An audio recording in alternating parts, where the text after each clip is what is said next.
going to also have some handouts that you can use. So we're thinking about this, and we're thinking about servant leadership. We looked at Matthew chapter 20, and the foundation life of Christ to serve. Diakono, to serve. Writing that he came not to be served, but to serve. To wait upon, to be there for others.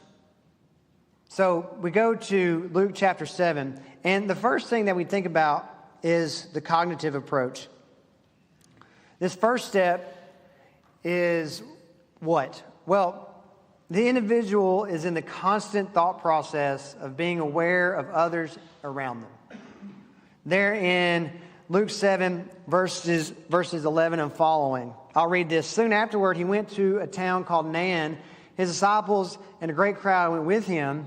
And as he drew near to the gate of the town, behold, a man who had died was being carried out, the only son of his mother.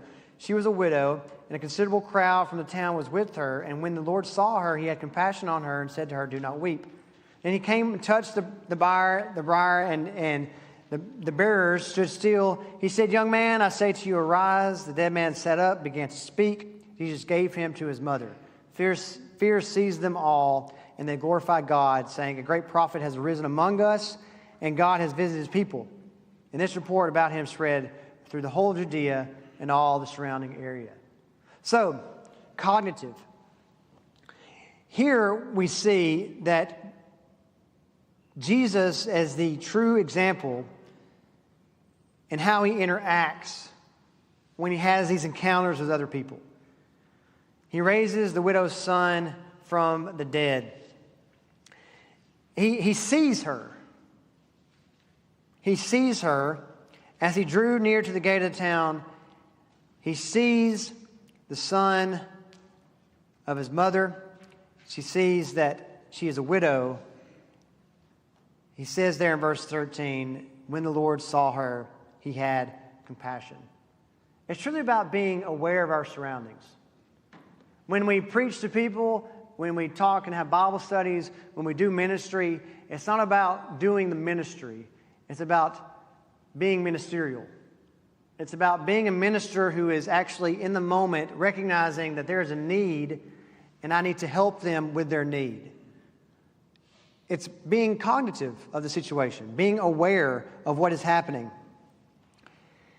He begins with the gaze of Jesus, who turns his attention to the mother rather than the son. His gaze expresses or accompanies an emotion, his compassion. He had compassion on her. Luke does not shy away from expressing Jesus' emotion and emphasizes Jesus' magnificent love, that he sees her and has compassion. So we take this example of Christ and his interaction, and you think about all the other times he interacts with people. That is, he's looking at people and understanding and perceiving the situation. Luke 8, Luke 13, John 5. It stands out as it exemplifies the mission of serving others. So I could continue on. I could really just drive this home, but for time's sake, I want us to do some handouts. Let's go to the second point. The second point is that it's personal. It's personal. So biblical leadership model in my mind is I'm going to be personal with this individual. After being aware of our surroundings and the individual or individuals we are encountering, we shift our attitude to aiding the person on a personal level.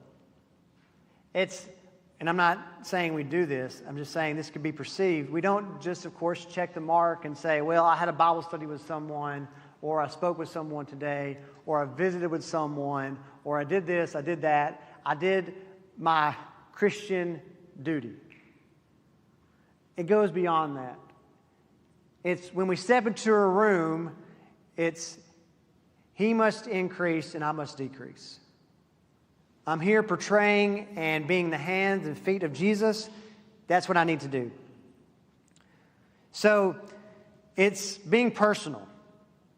You analyze this situation, and we could go into great detail of the history of this woman losing her son. She's also a widow. She has no one to take care of her. Her son is probably an individual that would work and help support her. She was probably living with him. Now, as the culture tells us, and as we read biblical texts and history, she is now more than likely on her own with no income.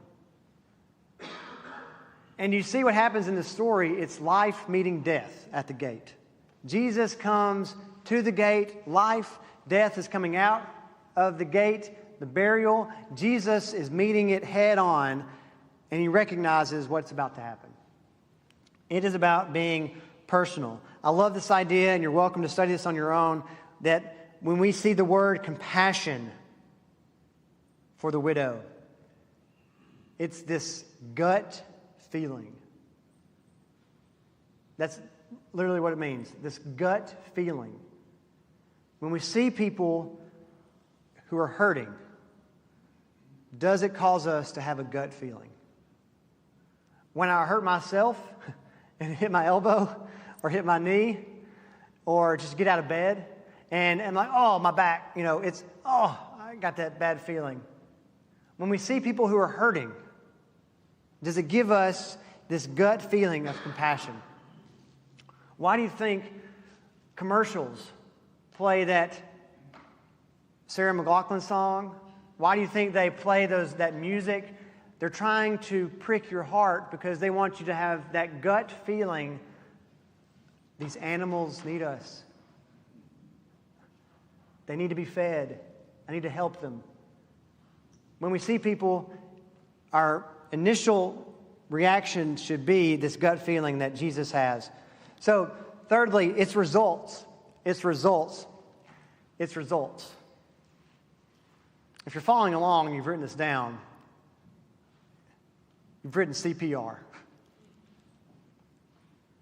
It's cognitive, it's personal, it's results. It's life-giving.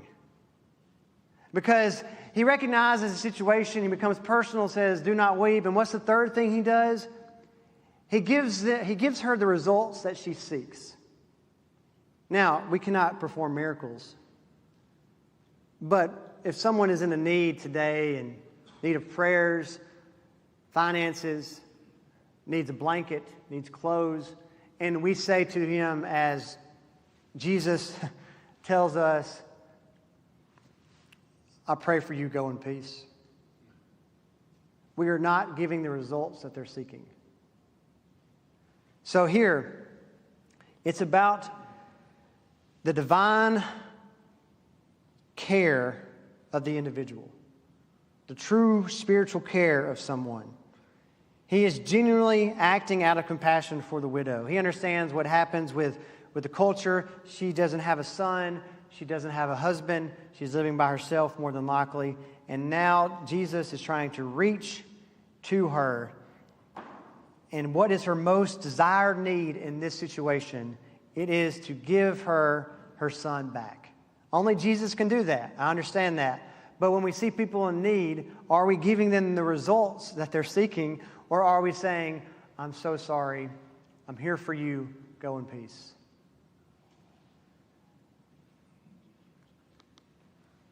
So here's a summary for our first part. And as I said, I can go into deeper contemplation about this, but I was only given an hour and a half. So it's crazy that they used to have 30-day gospel meetings. I actually heard that the other day from Dan Chambers, and I said they had 30-day gospel meetings. Wow, I can't get a full room for an hour and a half. No. So here's a summary. What's the application of servant leadership within a congregational context? Well, here's what we do. We focus on the encounter. We focus on the interaction and the actions of Jesus in Luke 7. We see a clear model of biblical servant leadership. It consists of cognitive personal results. And when we use these things, when we implement this into our walk, we can be more aware of our surroundings. We can see when Jesus sees the widow in distress, we can act like he acts. Jesus does this model for us. It becomes personal. Jesus does this with overwhelmingly emotion, and he does it with compassion. Jesus focuses on the end results rather than what suits his needs. With Jesus being the vine, we know we can't perform certain services that he did, but we can learn from his actions. And when we embody the biblical servant leadership model, we strive for those in distress to be joyous while glorifying God. So this is the first part. And this is another picture that you can look at. And I really hope that this is something that really hits home with you. Now, at this time, we're going to take about 15 minutes, and you can also do a bathroom break, to do a couple of things. So you can do this with someone beside you. And maybe, would you mind helping pass these out? I hope I have enough. You can do this with someone beside you. You can contemplate these things. This is personal reflection and discussion.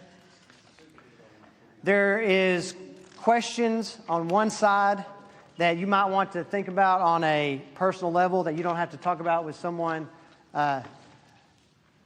beside you. On the second part to your right on that sheet it says leaders. And this is something you can talk about with someone beside you. And of course, you can't use Jesus as your example. Okay? I've taken that. This is not the 5-year-old class at Bible school at church, and we say, the answer is always Jesus. So you can't do that. Down at the bottom it says in action. That's the last thing you're going to do. This is just a challenge for you to go out and think about this. The characteristics is a question you can talk amongst yourselves with someone beside you about these 10 characteristics. This is from Larry Spears. I've had great conversations with him. He teaches at Gonzaga, and he had this list that he derived from reading Greenleaf, from understanding where Greenleaf got the servant leadership model. And please understand, I love Greenleaf. I love where he got it, but Greenleaf was raised in a Christian home, and I do believe Greenleaf got it, of course, from Jesus, which is what we see today. So we're going to take 15 minutes and look at these things, talk amongst yourselves with these things. The questions are for your personal thoughts, so you can contemplate later. And the leadership portion is for you to talk about with your partner, and the characteristics is something you can speak about for a few moments with each other. And then the inaction portion is for you to think about after this session for later practice, for later instilling these things into your walk. So we'll stop at 2:30, and then we will reconvene. And you can use it as a bathroom break as well.